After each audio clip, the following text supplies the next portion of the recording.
Guillermo Ramírez. En contexto. En contexto.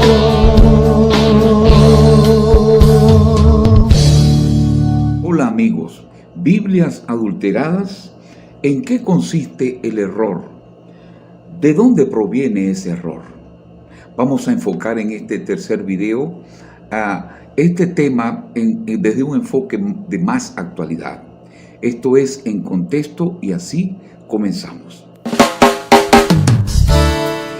En 2 de Pedro, capítulo 2, versículo 2, mejor dicho, 1 de Pedro, capítulo 2, versículo 2, dice la Escritura: Desead como niños recién nacidos la leche espiritual no adulterada, para que por ella crezcáis para salvación. La leche espiritual no adulterada. Eso quiere decir que la adulteración de la Biblia ya era una preocupación para los apóstoles, así como fue para Jesús cuando habló de que no debía moverse ni una jota, ni una tilde, y todas esas cosas, y cuando habló de que pasaría el cielo y la tierra, pero su palabra no faltaría, y que todo ese libro de la ley tendría que cumplirse. En fin, pero sigamos con la pregunta: ¿de dónde proviene el error? Y la primera de ellas, ¿en qué consiste el error? Comencemos por responder en qué consiste el error, ¿ok?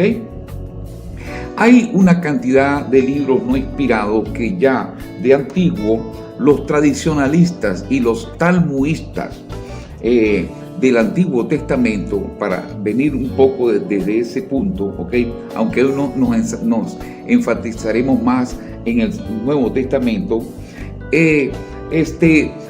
insistieron siempre en introducir y en adulterar la Biblia e introducir esos libros apócrifos, como ya lo hemos dicho.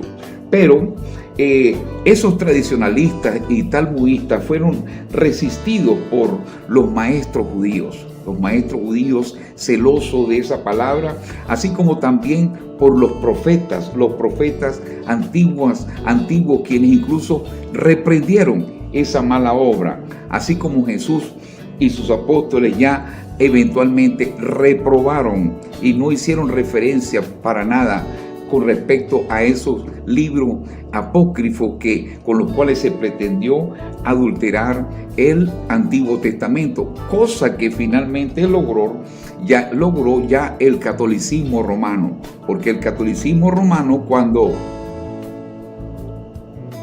publicó su Biblia, entonces introdujeron los libros apócrifos, como ya también lo hemos hablado, ¿ok? Entonces, hablemos del Nuevo Testamento. El Nuevo Testamento fue sometido a un control de una corriente ocultista localizada en la ciudad de Alejandría. Esa corriente ocultista allá en ese país de Egipto se dio a la tarea de controlar y contaminar el texto bíblico, y se forjaron cosas, y ya más modernamente se creó la orden jesuita para que se ocupara precisamente de esa labor de adulterar las escrituras, sobre todo después de la Reforma. Me estoy refiriendo cuando arreció su trabajo esa orden jesuita, ¿sí? Cuando surgió la Reforma y ellos montaron lo que fue la contrarreforma católica, ¿sí?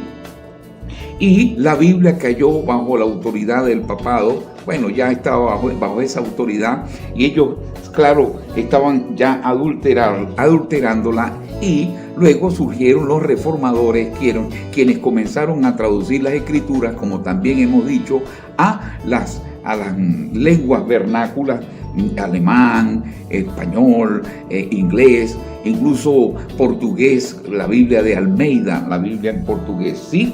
Y todo el que se ocupaba de ese trabajo era sometido al tribunal de la Santa Inquisición, y muchos fueron aniquilados. Uno de los que se salvó fue Joao de Almeida, quien tradujo la Biblia al portugués, sí, por cierto, basándose bastante en la Reina Valera en español, y se salvó habiendo sido condenado como hereje a la muerte. Se salvó porque un amigo de mucho poder político pues intercedió por él y lo pudo salvar providencialmente. Pero ese tribunal era inflexible, era fuerte para quemar a las personas, y era una de las estrategias de la Contrarreforma para aniquilar, para hacer morir, para ahogar la Reforma protestante. Así se comenzó a surgir ya más modernamente en estos últimos tiempos, y estamos hablando de en qué consiste el error. El error consiste también en el hecho de que ya más modernamente, como les decía, la crítica textual, que es una escuela de biblistas, se abrogaron para sí la potestad de hurgar y de manipular el texto bíblico, basados en una premisa teológica y biblística en la cual decía que la escritura tuvo una transmisión, y ellos lo detallan así: transmisión, corrupción y restauración. ¿Ok? Hubo una corrupción, primero hubo una transmisión, ni siquiera hablan de inspiración, sino una transmisión que fue, digamos, el proceso original donde los profetas recibieron la escritura. Ellos lo describen así, ¿sí? Pero luego, por 1500 años, se produjo una corrupción.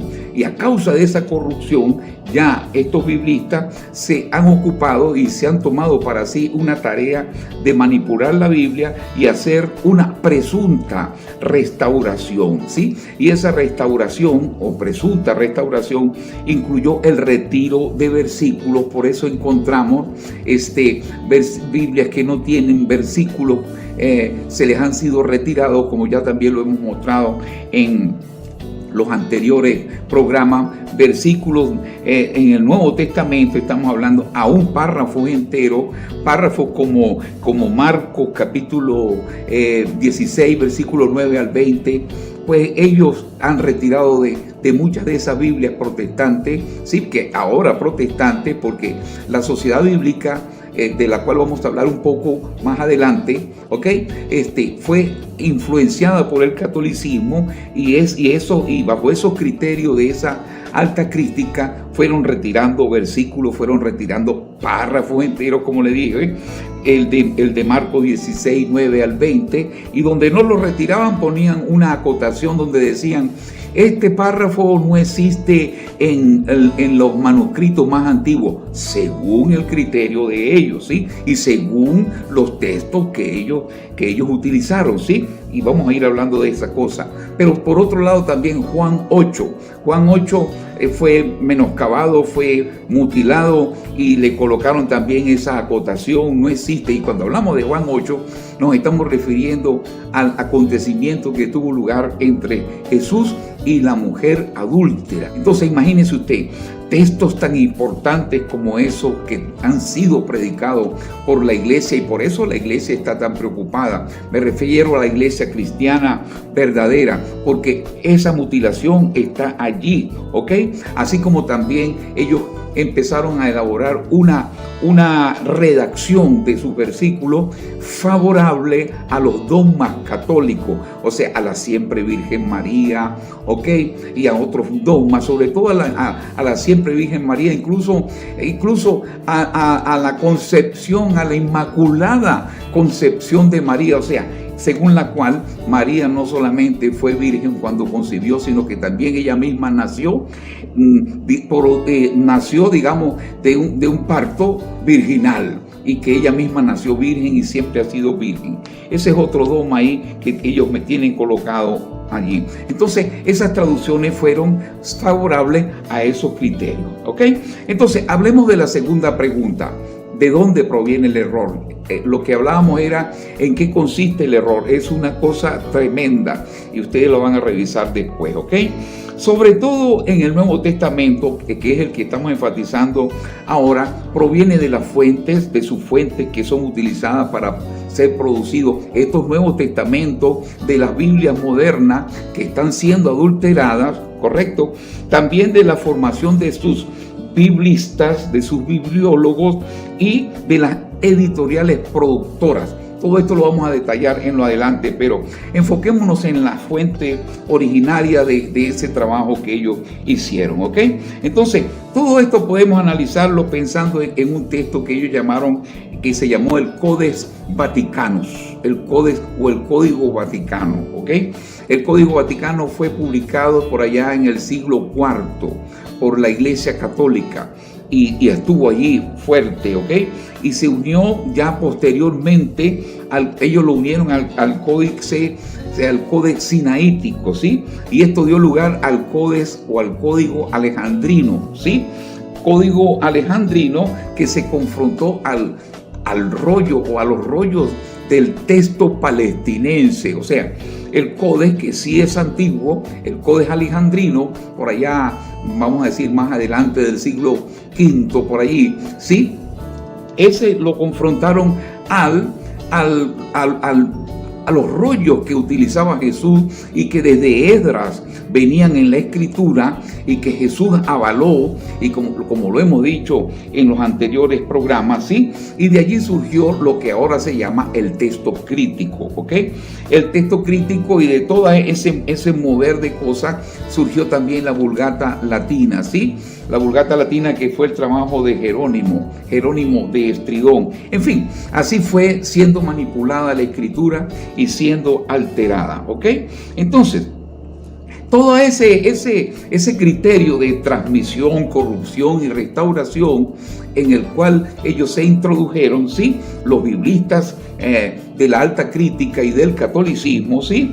Dio lugar a que ellos tenían potestad para modificar la escritura, porque supuestamente ellos estaban ayudando a Dios, haciendo una reforma, porque la iglesia tuvo, según ellos, 1500 años, unos textos adulterados, ¿sí? Porque fueron transmitidos, pero después fueron corrompidos, y entonces ellos ahora lo están adulterando, y por eso ellos cada vez, que si en la versión, nueva versión internacional, que si en la nueva traducción viviente, que si, en fin, aquí por ejemplo está la nueva traducción viviente, que ya se convirtió en un clásico y que inicialmente, en una Biblia protestante se supone, fue hecha con los libros apócrifos. Este Nuevo Testamento que procede de una versión que se llama la versión, la traducción en lenguaje actual, que distribuye el ministerio de Billy Graham, y también, como también les he mostrado, esta otra versión que se llama La Palabra de Dios para Todos. Allí están faltantes muchos versículos, y en esas cosas, aunque son obras supuestamente protestantes, está la manipulación que ellos están haciendo, ¿ok? ¿Y para qué? ¿Y en qué se basan ellos para hacer tal manipulación? Bueno, su basamento está en la ciencia, en el supuesto encuentro, los últimos descubrimientos, su paleografía, todos sus trabajos, ¿ok? Y sus descubrimientos, ¿sí? Y en una premisa según la cual ellos querían presentar a la Biblia en una forma más comprensiva al lector, ¿sí? Una forma más comprensiva al lector, y además solapadamente darle un aval a los dogmas católicos. Entonces, queridos hermanos, de ese texto crítico, que es de donde surge el trabajo de estos biblistas, que es oscuro, que es terrible, y que vamos a irle analizando todavía un poco más, ¿ok? Ese texto crítico del cual surgen todas esas manipulaciones de la Biblia, lo enfrentaron al texto recibido, que fue el texto en base al cual fue traducida la Biblia por Reina Valera, fue traducida por Lutero, fue traducida por Almeida al español, al portugués, fue traducida en la Biblia King James al inglés. Producto de ese avivamiento, porque fue un gran avivamiento, eso de traducir la Biblia a los idiomas vernáculos, ¿ok? A través de fuentes confiable, porque se utilizaron fuentes confiables, fuentes en coito, en siriaco, fuentes en arameo, fuentes en etíope y en muchas otras lenguas, ¿ok? Las fuentes que manejaba la iglesia, porque a todas esas fuentes y a todos esos manuscritos, que eran muchísimos más que los manuscritos que manejaban el texto crítico, los cuales manejaban solo 2 manuscritos, que como decíamos, el texto vaticano y el texto sinaítico, claro, algunos otros más, pero no tanto como lo que manejó la Reforma Protestante para hacer su trabajo. Además de que todo ese trabajo bizantino, todo eso, esa familia bizantina, a contraposición de la familia alejandrina, que estaba en Egipto, en el centro digamos, del ocultismo y de todas esas cosas, ¿sí? Esta familia alejandrina, o mejor dicho, la familia bizantina, se encontraba en Bizancio. Y bueno, es una ciudad moderna hoy en día, pero allí la iglesia era floreciente, la iglesia era pujante. Allí los apóstoles se movieron, hubo una obra dinámica y eso produjo las escrituras originales, ¿ok? De allí surgieron muchos manuscritos, de allí, de esa vida de la iglesia, surgió un avivamiento grande y todas estas cosas importantes. Entonces ellos confrontan el texto crítico con el texto recibido y ellos atacan el texto recibido y dicen que es un texto no autorizado, que es lo que usó Reina Valera. Sobre todo tratan de golpear a la Reina Valera, no tanto a la 1960, porque ya la 1960 fue adulterada porque ya estaba en manos de la Sociedad Bíblica Unida, de lo cual voy a hablar más adelante, ¿ok? Y entonces ya venía una adulteración allí.